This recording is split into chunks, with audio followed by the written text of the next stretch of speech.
Well, hello and welcome to another episode on the Virtual Shelling Network. I've got a fun one for you guys today. Every once in a while, we see a ton of live sand dollars. So sand dollars are pretty unique. They're pretty cool species of sea creature.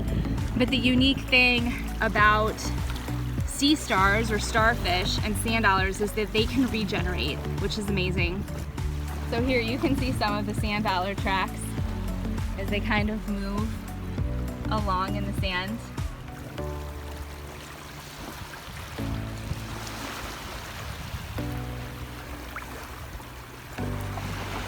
So you guys can see he's this fish in there. And then we have a really pretty ibis down here. And they're well known for their pink legs and their pink beak that's kind of curved. Be a good sheller.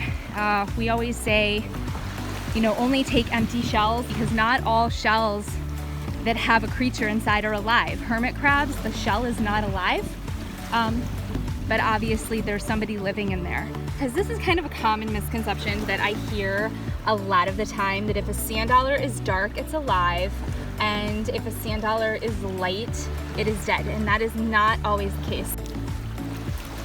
Look at all of the sand dollars. Like, it's a little bit mind-boggling, really. And this is definitely not a sight you'll see all the time. So for those of you that are Virtual Shelling Network members, this is the cool stuff that you get to see that some people never get to see.